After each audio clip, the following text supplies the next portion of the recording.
if and when. All right, lovely. Okay, so without any further ado, welcome the Prime Minister to begin this round of debate. Hear, hear.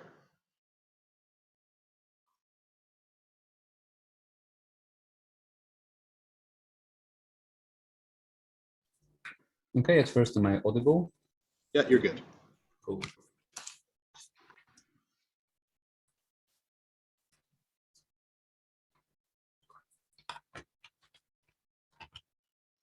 Okay, so I will take my POIs in the chat, please, preferably from closing, but always also fine if closing doesn't have any, around 5:30.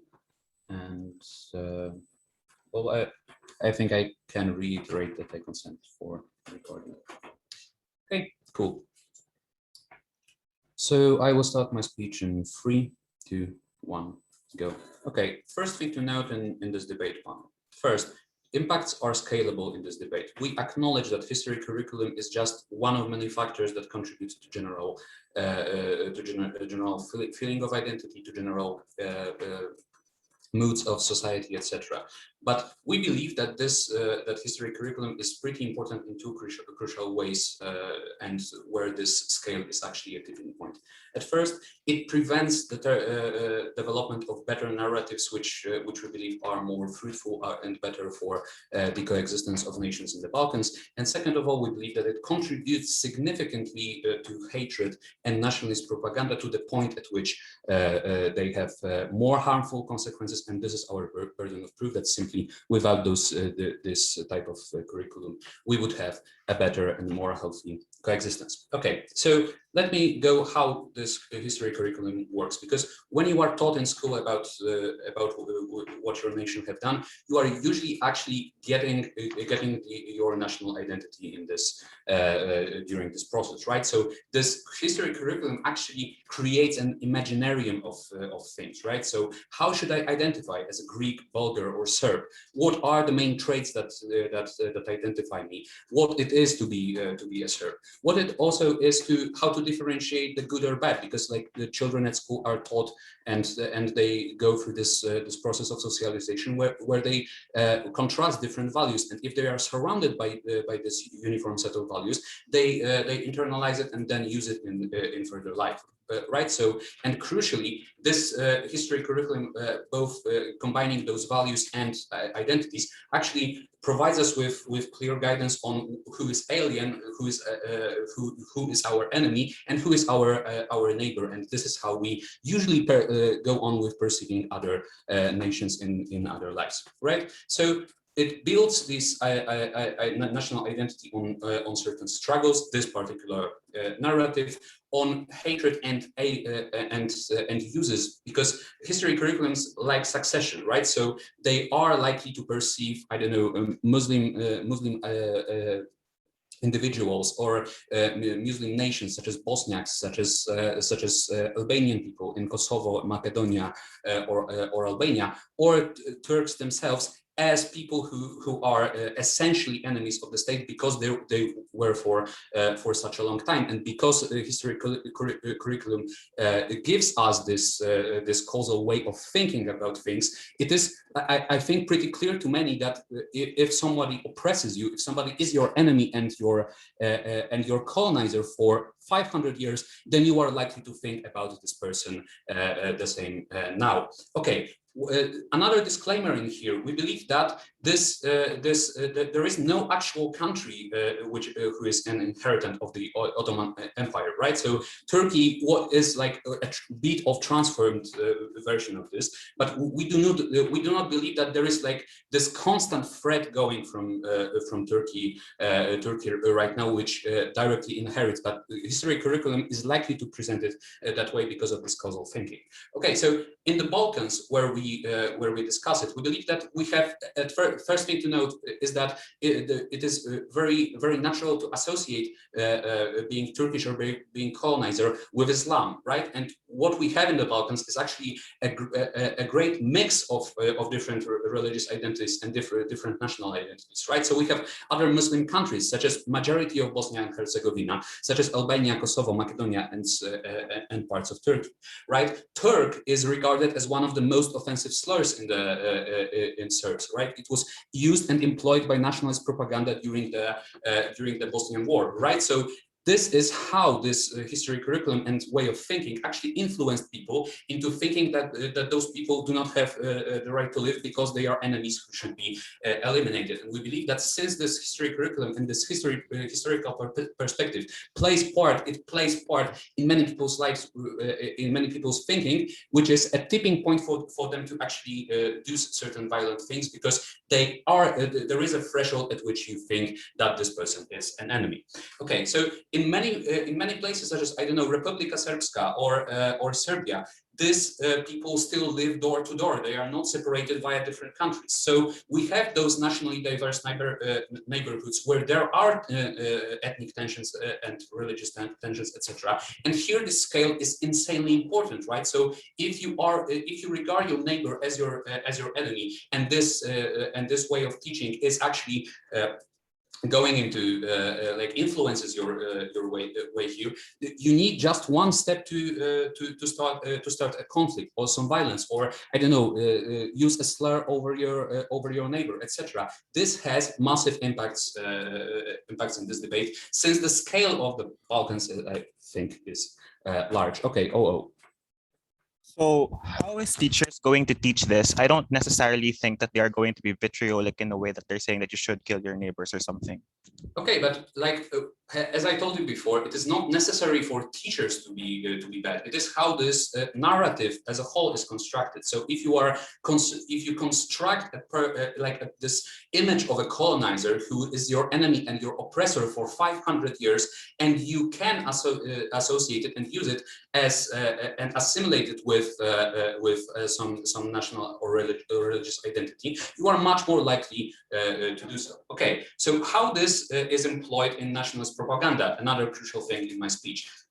First, it is employed by politicians who know that there is like this history curriculum. Many people think this way about Turkey and different Muslims, so they employ it to say things which would not be acceptable if this was not the status quo view for other people. Like so they can employ hatred against Turkey and its allies, for example NATO, and for example look for some culturally closer nations to them. So it usually means Russia in this region, right? So we believe that this essentially contributes to for politicians to be more extreme in their policies, to be more extreme in their speeches, because they know that people who hear them do present such views which allow them to say such things safely in this environment. And this provides justification for bad action and bad policies, which are crucial nowadays if we need to stand as one in one block against Russian invasion.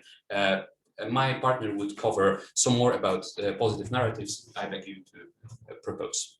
Hear, hear. Okay, I think that's it for the remarks, and invite the leader of the opposition. Hear, hear. Hello, give me a second. I'm just going to set up my speech timer as well as my recorder. That's about it. POS. All right, POS will be through chat. I'll take one around the 5th minute. Please do not raise one through voice because I'm just easily distracted. That's about it. Can't believe it's not the record.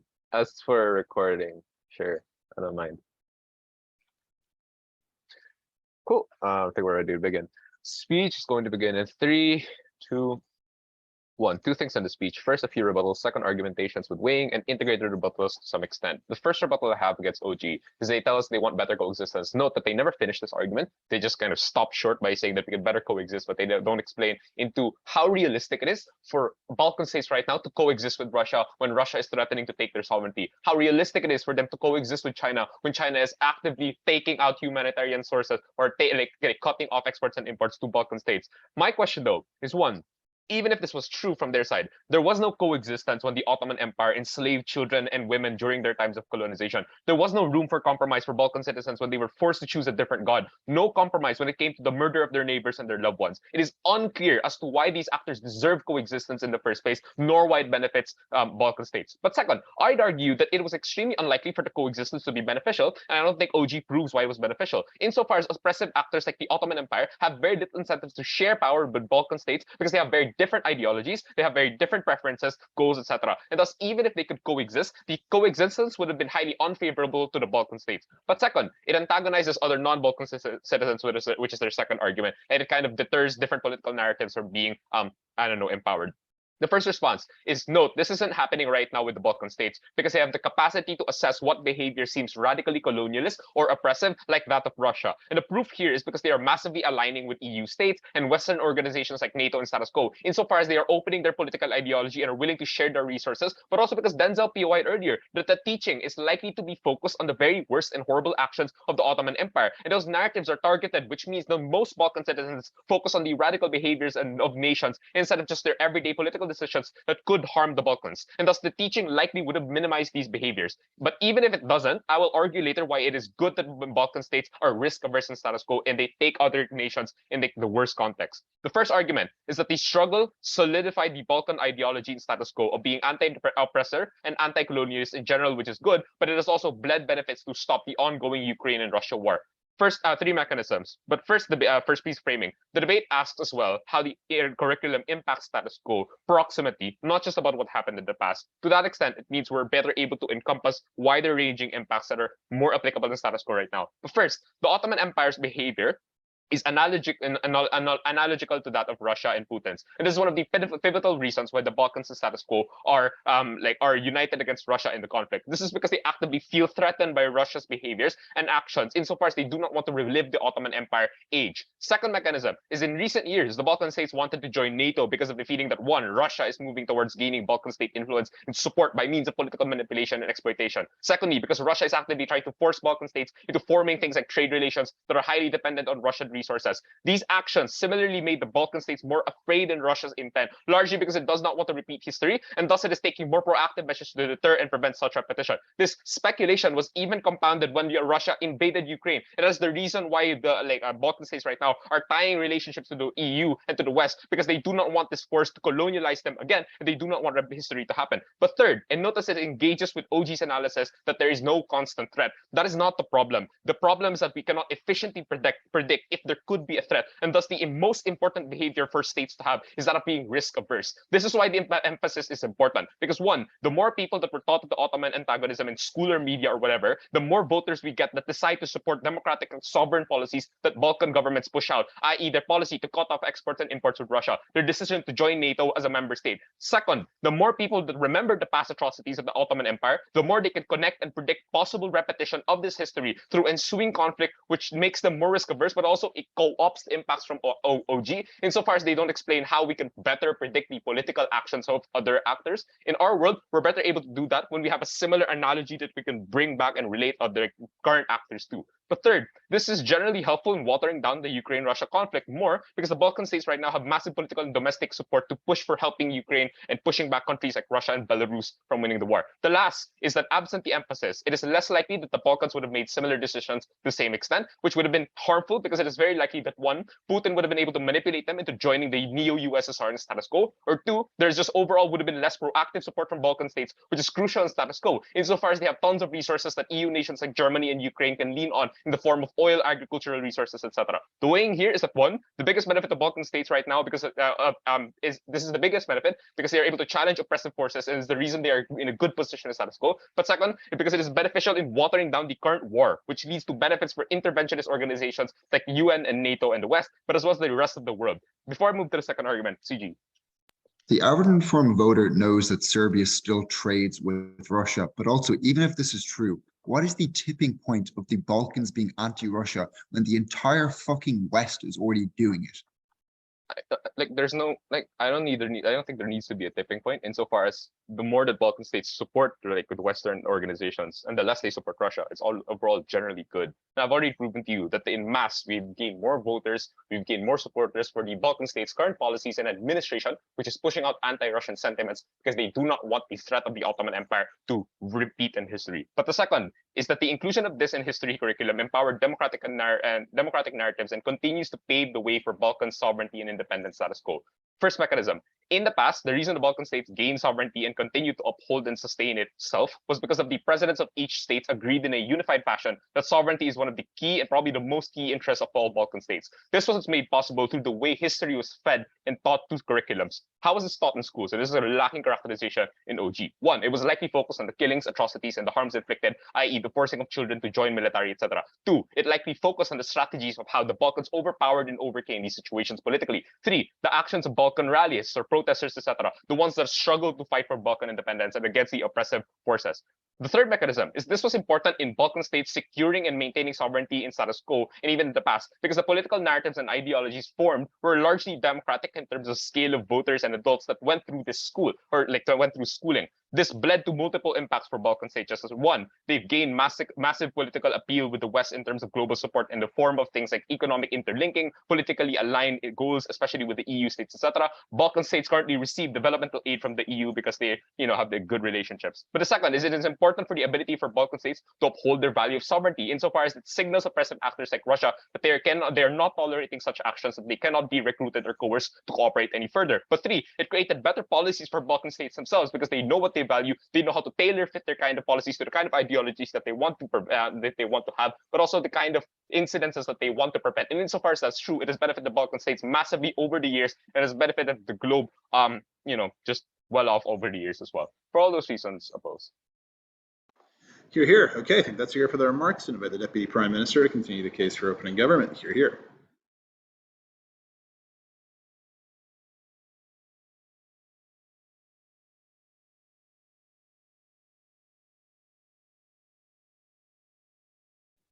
Hello, am I audible? One second.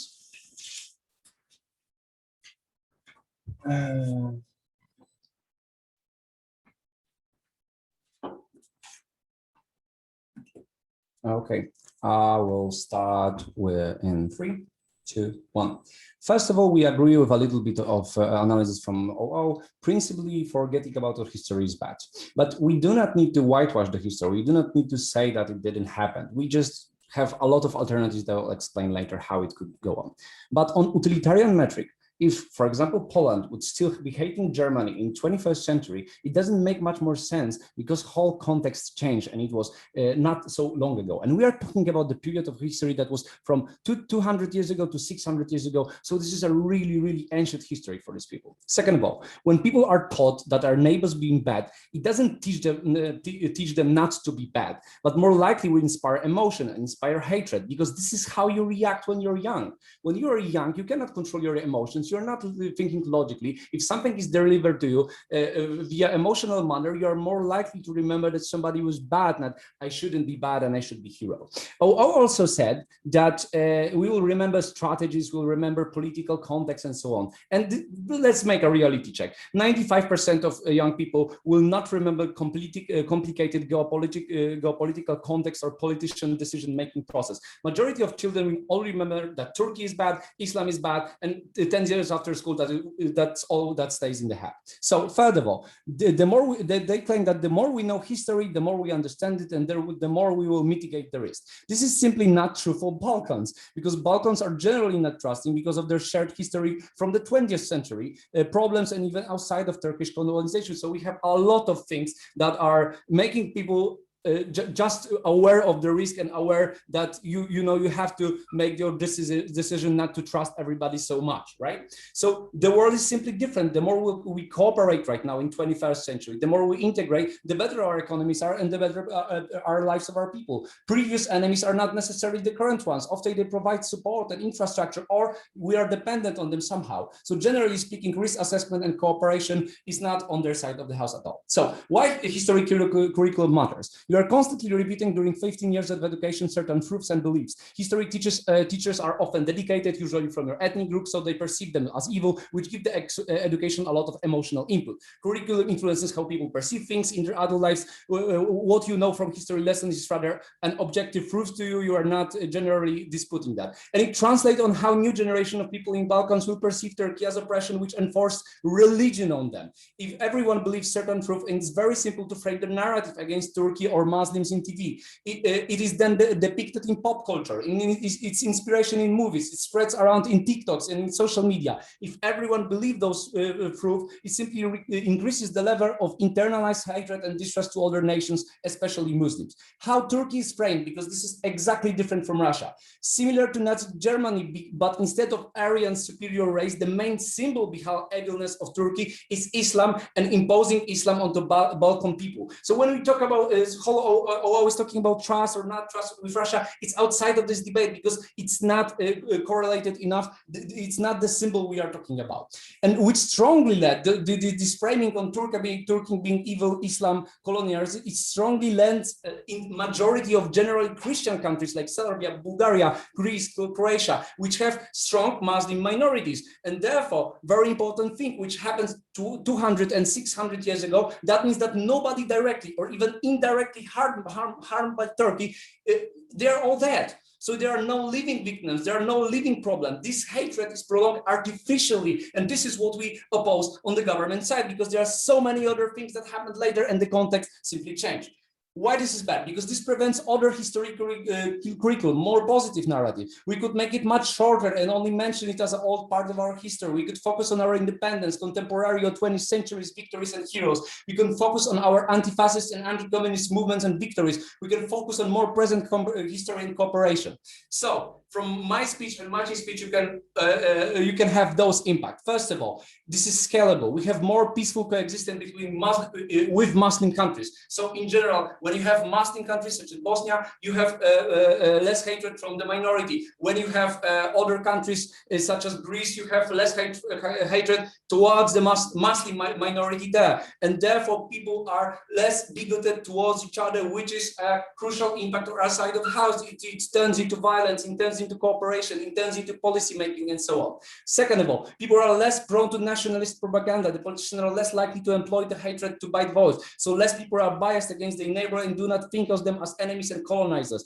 Those are extremely vulnerable people like Bosnian living in Republika Srpska, Serbia, or Macedonia, as proven by atrocities in 90s. Other scalable impact. It prevents other more important narratives like unity of Yugoslavia, rebuilding countries after Balkan wars, which make you more likely to love your neighbor or at least think that there are possibility of cooperation. So please note, we are not saying that it will solve all issues, that it will decrease all the hatred, that it is something that solves all of the problem. We are saying that providing some ancient history to young children that are emotionally taking this knowledge and turning it into hatred, we don't need that no more. We had that enough on Balkans, and let's reduce it as much as possible, especially when all of the victims are long time dead. So why this is, okay, so please, CEO. Okay, never mind. International cooperation between Turkey and Balkan states is incredibly important, and all countries involved in stability of the region. So this sentiment is putting fear and distrust in people, which are electing the next people who make this curriculum, which make new generation more scared of Turk and Muslim, and those people choose other politicians that are more likely to make decisions which are based on racism, xenophobia, and not rational decision-making process. Politicians are more likely to blame Turkey or other Muslim countries rather than cooperate with Turkey, and we believe that all cooperation is extremely beneficial to the whole region. We believe that even if politicians have other reasons to cooperate, logical reasons, they are just humans who are also in those schools. They are also internally more biased and antagonized towards those nations and those Muslim people. They often make decisions based on sentiment analysis and how voters perceive those things, because sometimes it's much easier to make a bad move and blame Turkey on it than to do something positive and beneficial because voters simply will claim so. So on our side of the house, you have a little bit more cooperation, a little bit more openness towards cooperation, because those countries rely on each other. If you are talking about refugees, if you are talking about infrastructure, if you are talking about cooperation, economic cooperation, the whole region with China, those are crucial things that need cooperation. If you have another refugee crisis and you only hate Turkey, therefore Turkey only hates you, there is less likelihood of cooperation. So on terms of likelihood, we are winning this debate, even if it's a small chance. Thank you very much. Hear, hear. Okay, and let's hear for the remarks and invite the Deputy Leader of the Opposition to finish off the front half of the debate. Hear, hear.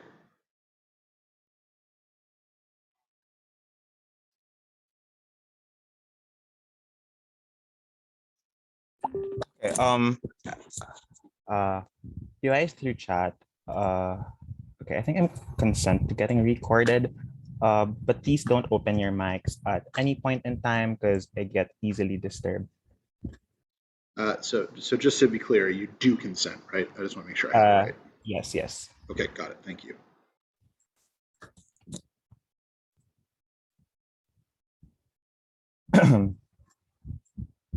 Starting in 3, 2, 1, and go.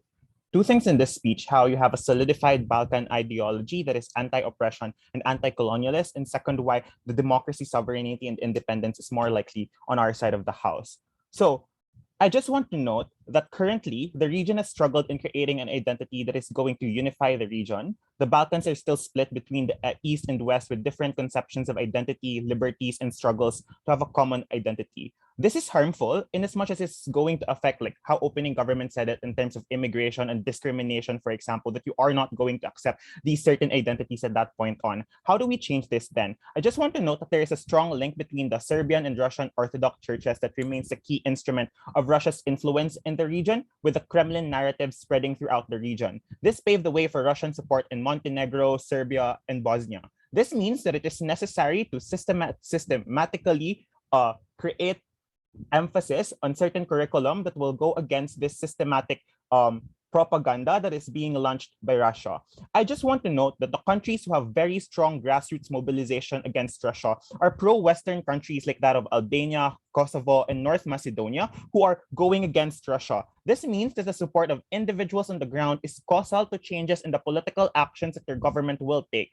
The reason for this is because there is voting, but also because you would want to get elected again, but also because you would want to listen to your constituents nearly necessarily because you think that they are important and because you still want to take care of them as a politician, right? So what is the reason as to why the curriculum is very important and why it is going to be taught well? Three things. One, it is most likely that the teaching will be delineated and separated, and that we should call out the actions rather than correlate them with other ethnicities that may be correlated to this. This is because you still have neighbors, friends, and Muslims that you know, and individuals that you know are good, even if they are Turkish, for example. This feeling is far greater than any emotions that you might gain that are vitriolic, noting that these feelings are very limited to the 4 classrooms, but also because you have a lot of interactions that is going to go against and make you believe that they have changed, and that make them believe that they are not the same, that this ethnicity is not the same ethnicity that is attacking or killing children and disrupting local communities at the end of the day. So there is a delineation there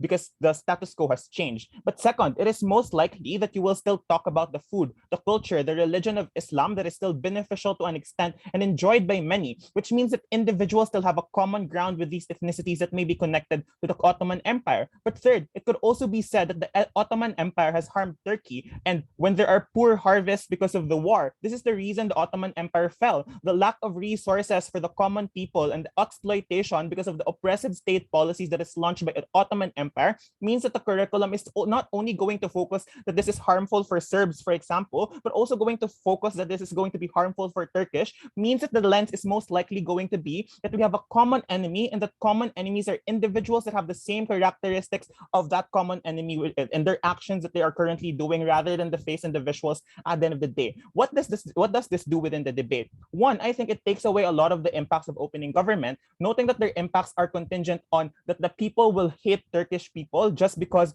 of this curriculum. It's that because they are taught every day about this. But also, I don't think that opening government was able to explain how this necessarily interacts with other facets of an individual's life, noting that there might be other sources of explanations and narratives that will dilute the very emotive. And even if we accept that that case that the teachers is going to teach this badly and vitriolic, there are other narratives within the state that is still going to dilute your anger towards other individuals at the end of the day. So DPM's impacts about prioritizing other teachings, we're not sure why these are more important teachings for Balkan states in terms of impacts. In our side, Balkans literally gained sovereignty and economic stability because of the anti-Ottoman history. Our teachings are scalable as well. Balkans do have an incentive to coexist, even absent the alternatives from government, which is that Jag told you in how they're coexisting with the West more. But they're also not coexisting with Russia because it does more harm than good, similar to coexisting with the Ottoman Empire. And thus we're unsure why coexistence is mutually exclusive in government. But second, OG's cases is that Balkan citizens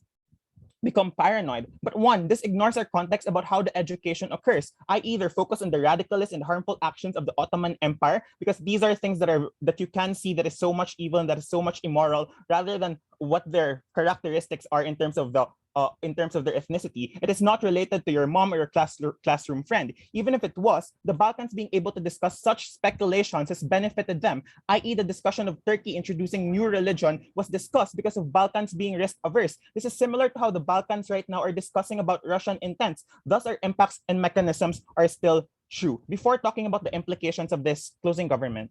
So if you've ever spoken to anyone from Serbia or Croatia, a significant amount of them literally despise Albanians, and they can't really justify it other than that's how we were raised. Why do you think that is?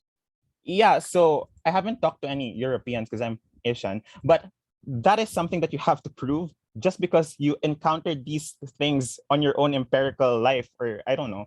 It doesn't mean that it's true within the debate, right? We've already told you that there are a lot of other factors that can be the common ground of many of these people, like the food, the culture that the both ethnicities even enjoy, but that the Ottoman Empire has also harmed these individuals before, like that because of not having harvest, that's why they are hungry. And the reason as to why they don't have because they are also exploited, because they are overworked by the Ottoman Empire and by the higher ups of that Ottoman Empire. That is why the common people is going to be hurt, which means that the curriculum is probably going to be fair to an extent. What are the implications of this then? One, we can create analogies to current Russia, the killings, the local death of Ukrainian communities because of Russia, the greed of power and colonization, and create connections to any countries like Turkey that also have human rights abuses to an extent. But secondly, it is very important that you are tight in the region because of this. One, because these are your possible trade partners, because you have politically aligned goals, you're geographically proximate to the EU, thus things like aid and military aid or provisions are faster. Thus the political shift of the Balkan states to cooperate more with the West benefited their conditions. But secondly, there are very quick responses when there are problems like immigration, for example, you might accept other people,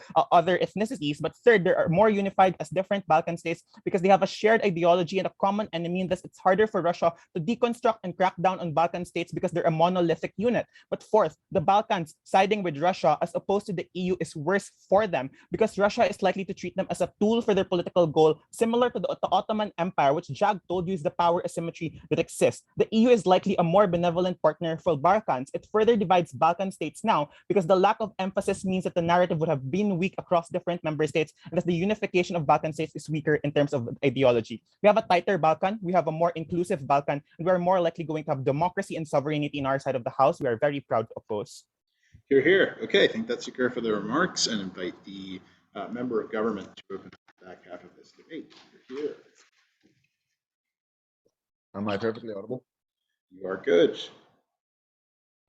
Sorry, my mouth is dry. I just want to gulp this water. Yeah, go ahead.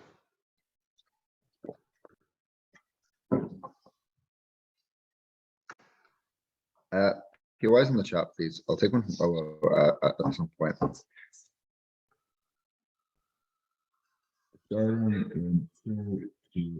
Our strategy from CG is simple. We're going to mechanize OG to a massive extent and explain why this burdens hit, and in the case beat OA. Firstly, 3 sets of responses. The first is on the fact that this will be good in a good in a done in a good way because you have neighbors, etc. The first is children often do not see identity when they are a young age because they cannot conceptualize between different groups and different religions, etc. So therefore do not actually be able to parse that in advance. Secondly, neighbors do not interact with people, as we will prove, because the curriculum separates them in such a way that that is actually not a motivating factor to change it. But thirdly, given they are a minority, given both OG and OO's characterization, I'd posit that even if they are neighbors, they never have sufficient political capital to totally change that curriculum, and therefore all of those negative harms still accrue. Secondly, on democracy and creating a common national identity absence this. Firstly, I think post-Yugoslavic wars, there was a direct incentive for them to create a unifying narrative or national identity through things like festivals where you celebrated that shared identity, or things like language that they often share and then communicate. Oh, already analyzed this, and absence this narrative, all of the things they say about democracy, all of those things about those individuals having positive incentives to engage with one another would likely therefore occur. Thirdly, on Russia, I'm not sure why it's unique, right? That is that the Balkans are a relatively small country. They're relatively economically underdeveloped relative to, say, the US or Europe, and therefore their ability to actually meaningfully leverage against Russia is unknown. But on the comparative, given they are a relatively smaller economic country, they often have to trade with Russia because they're geographically proximate and give them oil. Russia is likely, therefore, to do, if you do all the things in OO, economically sanction them because they want to have a deterrent against anyone who was a former trade partner then renegating on them, which means you massively harm the economic quality of life of individuals within that country. And secondly, often the Balkan states are a mediating actor in negotiations between West and Russia, and therefore reduce the ability for those meetings and that discourse to occur. Therefore, extension. Why does this occur in a way that is fucking terrible? Because note, history is often written by the victors, and in this case, it was the Balkans. Firstly, you want to make the issue seem bigger and how you had to overcome it. I'm a hero because this issue was so bad. They were so evil. They literally butchered us to death, and therefore you feel a degree of dehumanizing or making them seem evil. Two, you hated those individuals in those areas when you were writing that history book. They had literally, as per the info slide, tortured your family, literally made the fact that you had to suffer meant that when you were constructing it, you had overwhelming amount of biases, of pure unfiltered hatred. Thirdly, the evidence was pushed out. That is that individuals who were from, say, the Ottoman Empire or Islamic were either killed in revenge due to ethnic cleansing, or they were just not necessarily given advice in the construction of that history because they believed that they were likely to be biased. Fourthly, and therefore there was a lack of countervailing evidence against the victors. The fourth is you dehumanize them because you feel like they did it to you. They murdered your children, they killed them, and therefore you felt that it was important to do it in that way. The fifth is you complied with the state if you were Islamic, i.e. you complied and it's like gave into the Ottoman Empire and therefore equally bad. The implication of this is the narrative never had a counter voice. These individuals were glorified in a way that specifically meant they could control populations and their information gap, meaning that even if the incentives eventually became good in OO's world, the problem was that they would never actually understand the evidence and it was always vitriolic and oppositional. Therefore, how does the emphasis occur? Firstly, you blame them for killing your ancestors. And when I say them, I mean the Albanians, the Islamics, the ones who were Turkish, the ones who benefited from the Turkish and the Ottoman Empire, whose ancestors are slightly wealthier now because of their cooperation with that state. And therefore you say, it could have been you. I could have been that one killed. Or you say a family name of someone who died and you associate that as a personal attack. Two, they stole your Orthodox religion. You view Islam as oppositional to you because it frequently did things like persecute that religion and force you to change. And therefore, individuals feel that it is bad. And therefore, you believe that it is evil because they do not allow you to choose to experience that religion. And therefore, those individuals do not respect those who are Islamic within these areas because they believe it wasn't their choice. They believe that if it was their choice, they gave in and they were a traitor to that identity. The third is that you feel it may happen again. That is, you do not trust these individuals because the possibility of that conflict occurring. The implication is you view it as an evil and against you. That is why it's so harmful and flips all of OO and mechanizes opening government. But therefore, why is it interpreted badly? Because I think maybe individuals could become older and nicer and better. The problem is fourfold. One, and I would note OG say the teachers from your ethnic group, this is objective truth and it's internalized. Panel, these are just a bunch of assertions. 4 reasons. 1, your brain is malleable when you're in young age because you're taking in a lot of information and are starting to process it. And therefore, it shapes how you view the world. 2, looking up to teachers who are in positions of power, and therefore you often look up to them and respect them. But these individuals often have to replicate what they've been taught or the curriculum that political elites put on them. Thirdly, they lack the critical thinking skills because they are relatively young and do not know how to evaluate these concepts. And fourthly, they're reaffirmed by others around you. That is, even if you have questions, people say, no, they are evil, they are bad. Therefore, even if you've got incentive, it is a more minority. Therefore, I would posit the weighing is it is locked in your head, it influences your implicit biases, and therefore individuals are not able to ever break free from that spectrum. And where they are, it is a small minority. OOPOI. So I am not sure whether the curriculum is strong enough in CG, which can lead to discrimination and exclusion, but weak enough that this is not going to change societal norms against similar analogous actions by Russia. Be charitable. Okay, but like, I'm going to impact this. I also don't think you proved that. Impacting, firstly, Turkey. Firstly, the Ottoman Empire is specifically valorized within Turkey. Why? It has made Turkey powerful and a large country that has a lot of different groups, and they associate the Ottoman Empire as a prerequisite for the modern Turkish state. So therefore, national identity is directly attached to it, even if there were some harms. Therefore, it is a hostile environment where Turkey feels like it cannot invest, or you believe that you cannot trade with Turkey, as you believe you won't get good conditions because of the fact of that discrimination.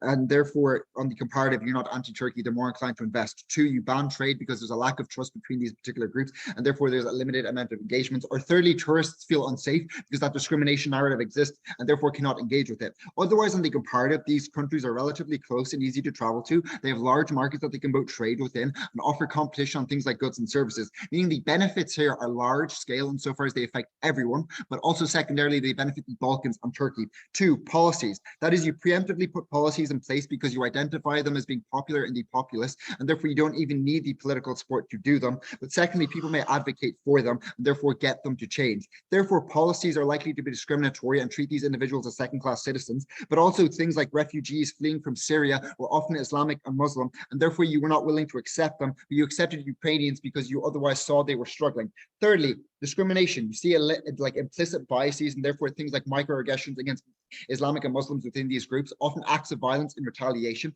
But also lastly, individuals who are Islamic within these states literally feel terrible. Every time those history curriculums say your ancestors were evil, you are terrible, your entire religion is bad, means that irrespective of other individuals' actions, they feel attacked and feel terrible every time they have to interact with this. For all of those reasons, closing. Hear, hear. Thank that speaker for their remarks. Also, apologies. I realized that I was unmuted there. Hopefully there wasn't any background noise. Okay, great. So without any further ado, welcome the member of opposition to continue for setup. Hear, hear.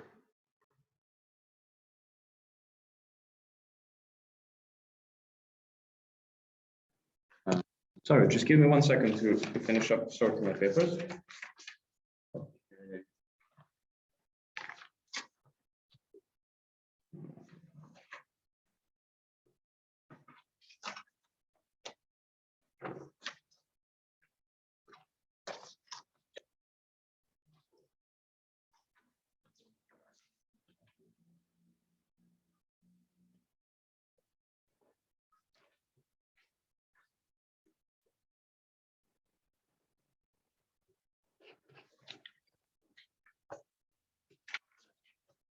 Are you ready? Yeah, I'm audible. Give me just 1 second. What?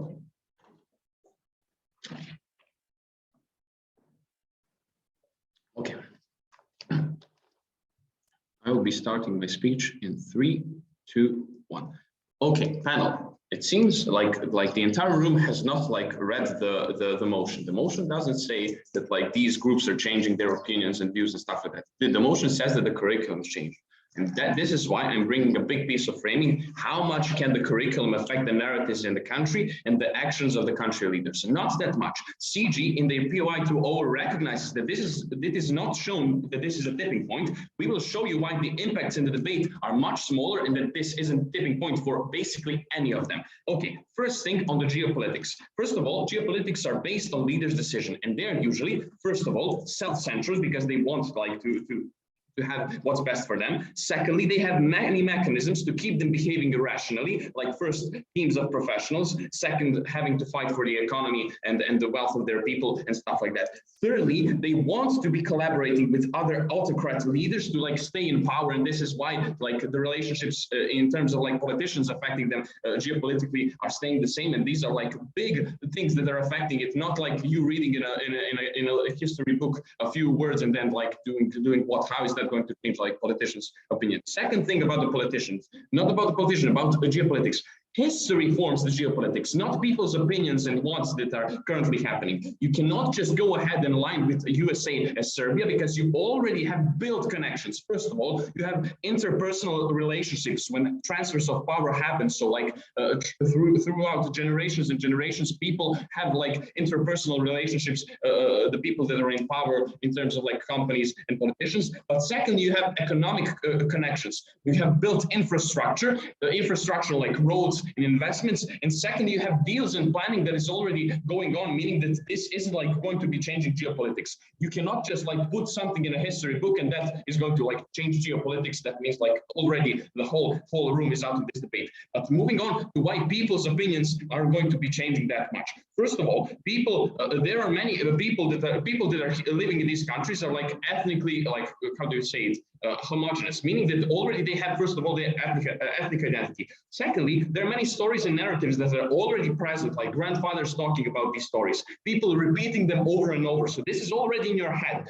Thirdly, there are many other recent historical occurrences that flare up conflict. And these are important because, first of all, there are alive people that have lived through this, so they are talking and influencing. But secondly, they're more current, so they're like more recent in people's heads. What does this mean? This means that you cannot show impacts like this affecting Ukraine and geopolitical, how do you say it, everything that the OG and CG are talking about. Like these impacts are not in this debate. What is in this debate?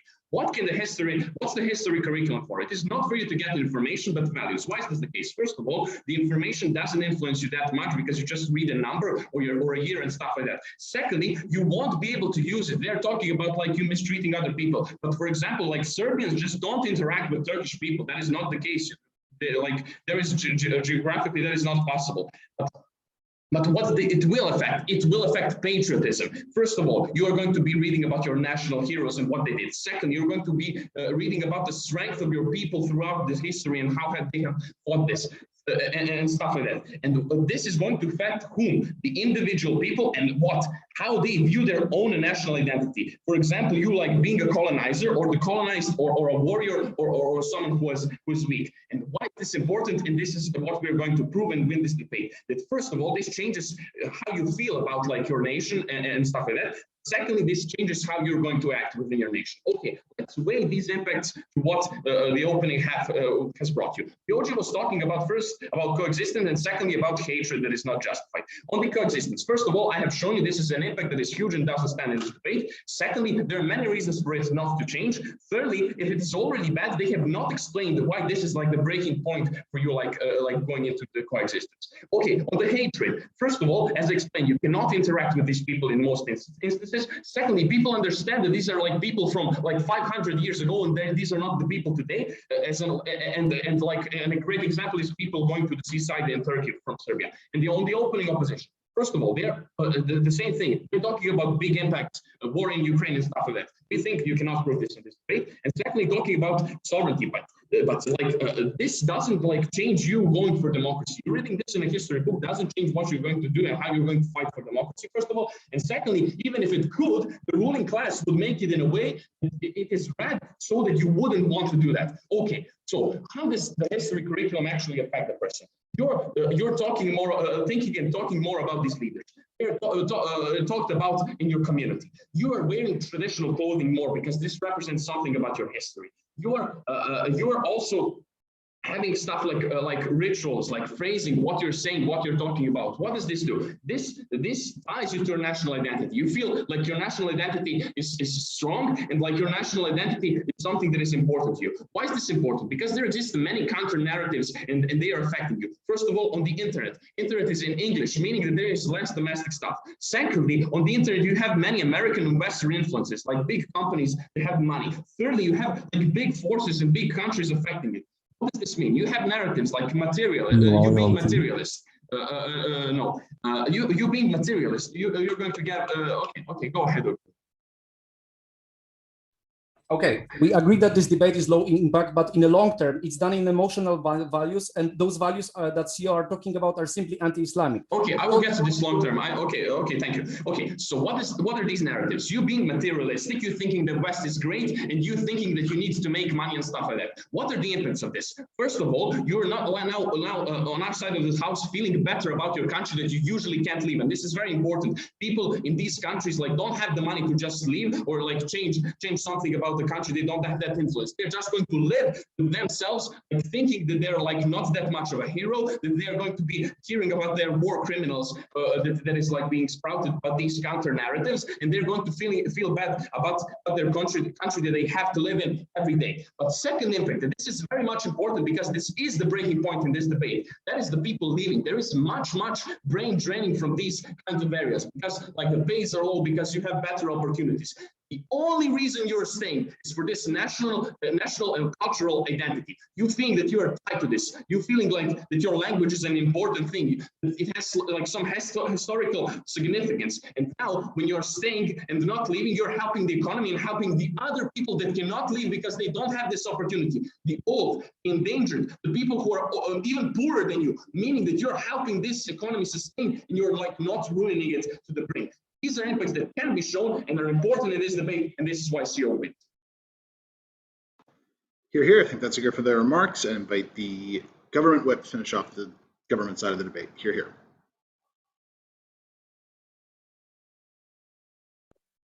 Great. Can I just check out that I'm audible? Perfect. I'll just get my notes in order now.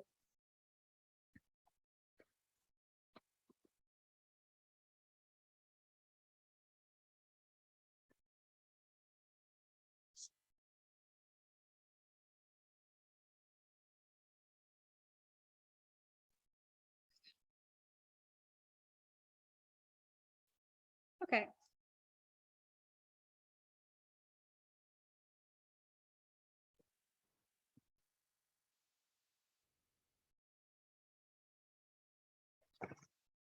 I take you in the chat. I'll take opening opposition after the 5th minute. I'll just request it so you'll know when I've asked you for it. Cool. Getting started then in 3, 2, 1.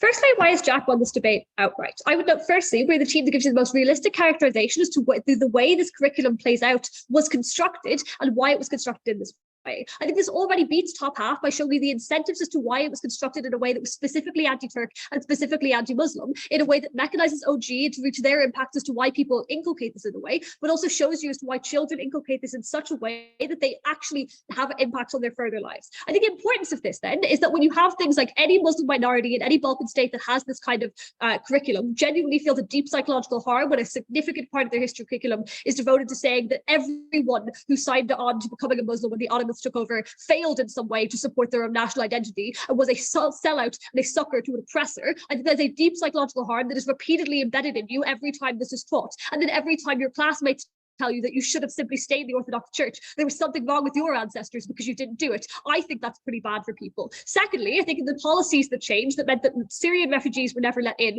but for the last 200 years there was less acceptance of Muslims generally, different religions generally, and like anyone who reminded them of the Turks generally. I think that means that there was less exposure to Turks in general because less people were willing to come as tourists, but also that individuals who were genuinely vulnerable after conflict weren't allowed in because they were the wrong religion. I think that was a very intense harm for the vulnerable people who existed at that time, who Balkan states at the time had the capacity to let in, but were unwilling to because of the associations they'd formed towards that religion, which means those people had to go somewhere else or died in boats trying to get to a different state because they weren't able to get somewhere else. I think these severe harms will be weighed highly in debate because they only happened because of a 200-year inculcation of this narrative that Turks and Muslims were bad, that people inculcated in the way culture government tells you. But the third major impact, I think, in terms of the policies that changed, that meant that trade was worse and that there was less proximity between the two, means that I think less good trade happened between Balkan states and Turkey because Turkey was viewed as the successor to the Ottoman Empire and valorized as the Ottoman Empire within that state, meaning that it was very difficult to get investment from Turkish firms or integration across the states. I would note maybe Serbs and Turks don't see each other very often, and CEO is correct on this, but there were trades that could have happened and deals that would have been very genuinely valuable between those states because they have different strengths, they have different outputs that they create, they have different strengths to their economies, they have vast number of people who could have bought things, who could have engaged in shared policies, who could have engaged in like cheaper deals, gotten more products, or just generally gotten jobs in the other state and not been hated for moving into that state, and not felt they could not have left their state to get that better job. I think the fact that people could have meaningful quality of life increases in a world where this had not happened, in the world where this had not been the curriculum, there would have been more integration, there would have been better policies which meaningfully changed people's quality of life. Which I think means on scale, we affect a massive number of people in a way the top half of closing opposition are unable to, but also on intensity, those quality of life impacts are incredibly important to those individuals and are certain that they would have achieved otherwise. But specifically, the vulnerable individuals we tell you about who exist in the minority have an awful quality of life otherwise, and that should be weighed very highly in the debate, because I think that was genuinely terrible for those individuals, and it was the difference in some cases between life and death. I think like having violence in your home all the time, being at risk, being afraid, feeling unsafe in your state and unwanted is a harm that only happens on the opposition bench. Let's take out closing opposition first. 3 things I want to talk about. Firstly, on their claim that about geopolitics, this isn't a tipping point. This is a normative debate. This is a value statement. We asked, do we oppose this curriculum or do we say it was good? We say that because of this curriculum existing, it led to bad outcomes that would not have existed without that curriculum. That is a valid take on a normative debate, which means that we can talk about tipping points and we can talk about what things that would have happened that would not have happened without this curriculum, meaning that ought to be valued in the debate. And the first 2 minutes of the closing opposition whip were unimportant. Secondly, on hatred, they say that people don't interact with Turks, but also people understand the difference between what's then and now and people who exist. I would know firstly there's a tension between these 2 mechanisms, meaning that it is more important if the only interaction you have with Turkish people or the idea of Turks or Muslims and the idea of Muslims is what you learned in school as a child, which was inherently simplistic and inherently black and white. That means it is incredibly bad that the formulation you have in your head of what a Turk is the oppressor who killed people, who raped people, who sent children into battle for armies they didn't want to fight for, and who forced people to convert their religion. That's the only idea you have, which we say is bad. But secondly, it is not true for Jack's analysis that people can understand the difference between then and now in a simple manner, because the way in which this is inculcated, as Jack tells you, is one where it's an incredibly dehumanizing kind of curriculum anyway, but people blame them for the harms that happened, and because the children are simplistic, because they view their children as authoritative, because they can't critically analyze this, and because it's reaffirmed by outside forces, they inculcate this in a way as just being a truth that is true to the world that changes the way that they interpret it. That means that they view it as fundamentally true that this is the way Turks are, and the concession from CO, they don't get to interact with Turks very much otherwise, amplifies this massively, because you don't have any other countervailing narrative to show you why that is not true and why that is unimportant. But thirdly, their case fundamentally on national identity. I know, firstly, there are many other reasons why you won't leave your state if you care about your identity. You have family, you have a culture and festivals that you did go through as a child that are incredibly important to you. You have national sports teams and memories and friends, all of which are valuable to you, which I think means that there are other reasons why you won't just fundamentally up and leave. Secondly, though, I think this is unimportant compared to all of our other impacts, because the claim on closing opposition is that people feel less secure in their national identity. This is fundamentally unimportant compared to the other things we talk about the better quality of life people would have had otherwise, and the fundamental harms that happen to individuals that would not have happened otherwise. I think these are much more important claims than a marginal decrease in how important people's identity is to them, therefore it not be weighed in the debate. I'll take the OLPOI before moving on. So the CG extension is contingent on teachers being harshly emotive, but it is unclear as to why this is the case, noting that the academe prioritizes objectivity, which means that they are more likely going to still talk about the harms of this to Turkish people to an extent. Yeah, so no, it wasn't. It was contingent on how it was constructed, which we spent a lot of time analyzing, given that we had significant mechanisms, check your notes, please, judges, as to why the people who constructed this narrative would be victors and would construct this in this way, meaning that that was a stupid POI. The OL claim. Firstly, that there is a Balkan identity that would otherwise have happened. Secondly, that people would be anti-Russia, like in their world, but not ours. Thirdly, why it's taught well. I'm going to start with the third. They say it's delineated because you have neighbors, friends, etc. I would say you largely don't, because they're a minority for the reasons that Jack tells you. But crucially, this common lens thing they say, there's no incentive for why this is true, as to why there is a common lens that you would focus on Turkish identity or the harms that happen to Turks. I would posit all the reasons Jack tells you as to why you don't let those people have a say in the narrative when you were constructing it in the first place, but also that you feel that these people did commit awful wrongs and you don't want them to be prioritized as heroes in the curriculum. And in fact, this wasn't changed over time because people learned it themselves and believed it to be true, all means that this is untrue and an assertion from opening opposition, which ought be prioritized. I think the Balkan identity and Russia stuff is dealt with by Jack. I think it is just fundamentally unpersuasive because they give no reasons why these are similar nations or treated in a similar way. I don't know why Russian oppression was ever similar to the Ottoman Empire, or why they force people to change religion in a similar way. There's no analysis as to why that's the case. They just assert it's another oppressor. And I think it's meaningfully different from the fact that Balkan states were contingent on Russia due to geographical proximity. On opening government, I think our characterization is necessary for their case to win. We win the government clearly, and for all of those reasons, proud to propose. Hear, hear. Okay, I think let's hear for the remarks and invite the op whip to finish off the debate. Hear, hear.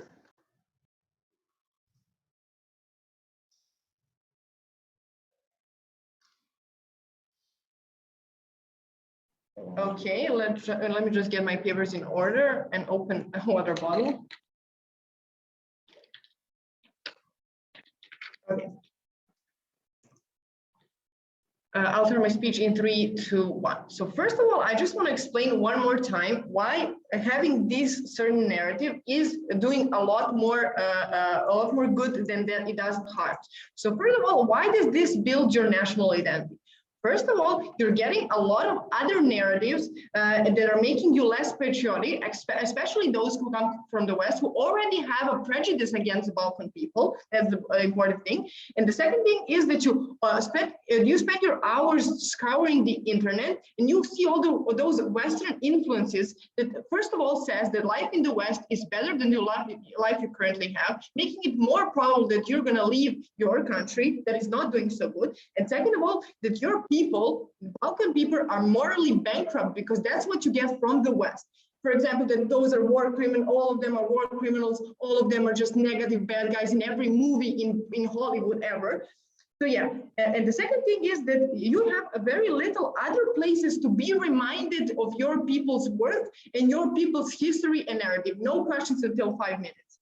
So yeah, the only thing you get these narratives from is from school when you're still impressionable and when you can still learn those things and make them and that make you more patriotic. We have 2 important impacts on our side. First is that you feel good about your country, even if you cannot leave from it, because even if everything else is shit, you still have that national identity and pride that actually keeps you here. And the second thing is that there are privileged and smart people who are able and want to stay and help to run the economy or your country. For the majority that possibly cannot leave, they're poor or just cannot leave from any other different reasons. So let's go into a bit of or a lot of rebuttal. First of all, the OG and the CG talk about anti-Turk and anti-Muslim feeling in the Balkan. I will explain why this is simply not the reality. They prove to you that these teams just do not have enough knowledge from history of Balkans and the current relationships between Turks and other Balkan states. For example, first of all, Balkan, especially Balkan in the whole, gets majority of investments, 95% of investments from the EU, first of all, from Russia and from China. The the countries that affect their country or economy is little to no percent of actually being actually having any impact on our economy or the Balkan economy. Okay, that's the first thing. So I will explain why this is true. First of all, both sides say, both teams say that Balkan has bad relationship with Ottoman Empire, which is simply not true because people in the Balkan know that the Turkish or the Ottoman Empire that existed in the history is not the same Turkish state that exists now. First of all, they know that it's historical context behind it, and now they entered into Balkan alliance with the Turks.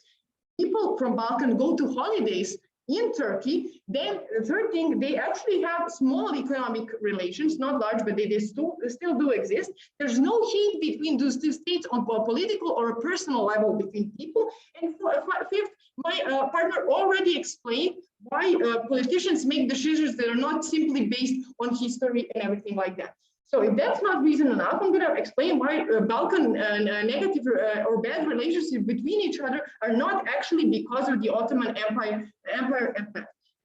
Know that these bad relationships actually exist because of a million different reasons that have nothing to do with that particular part of history. First of all, Yugoslavian wars in the 90s, which actually made every conflict flare up in the last 20 years or 30 years in the Balkans. Second of all is the question of Kosovo, which all the countries have do not disagree on. And third of all, NATO, because Serbia is not in NATO, the rest of them, or a good amount is, and that's what flares up conflict, not in Ottoman Empire. Not in relations to Turkey, not in relations to other Balkan states. That's very important to note here. And even what happens is that you feel unity because you fought Balkan wars together to actually get rid of the Ottoman Empire. So there is no bad feelings between the Balkan states themselves. So that's on OG and CG together. What they say, anti-immigrant notions in the Balkans. The Balkans was one of the regions that took in most immigrants in the immigrant crisis in 2014 and 2015, while Germany and those other not hateful states took only the best immigrants from those immigrants pool, so they can actually pick and choose, while Balkan states actually took in the majority of Muslim and other religions into their state and gave them shelter, gave them food, gave them water, gave them protection, while any other state didn't want to do the same thing. So there's no anti-Islamic and there's no anti-Turk notions in the Balkans right now. I'll take the opening government right now. All of CO's cases in comparative because since they do not compare this narrative, which aligns exactly with the narrative pursued in Yugoslavian wars, with other alternatives we provided, like celebration of 20th century independence or earlier cooperation, etc., which are similar sources of pride and better alternative national identity. Okay, but there's no currently there's no unity between the Balkan states. There's a lot of conflict between the Balkan states and not a lot of unity right now because of the Yugoslavian war. So that's an important thing to note. And the last thing I'll say is that CG says that history is written by winners and the history books will make them appear evil. They were evil in that particular time in history because they raped people, they murdered people, they aggressively made you change your religion. So if this is not evil, I don't know what is. That's first thing. The second thing is that the Balkans, I don't know how good of winners they were because they were under 5 centuries of basically oppression against Turks. And on that you actually have like that Turks actually brought some modern stuff. No, the Turks were not a modern country, or the Ottomans were not the modern country, while the Balkans were pretty advanced under Kingdom of Serbia and other kingdoms that existed, which gives you, and this is important to know the history because you actually take a lot of values from the history while not actually using, while not actually connecting anything back to the current modern Turkey, which the Balkan people do not. And they say, we are afraid that this will happen again, so we have negative advances toward Turks. This will not happen again because colonizations in the time right now is not even probable. So we think that our impacts are more important, are more realistic, and that's it. The word for the closing opposition. Thank you for the debate. Here. Thanks everybody for an excellent debate. Again, just as a reminder, please leave the breakout room, not the meeting, and we'll come back and get you as soon as possible. Thanks everybody. Can I quickly jump into the bathroom? Yep, go ahead. No worries. Thank you. Thanks everyone.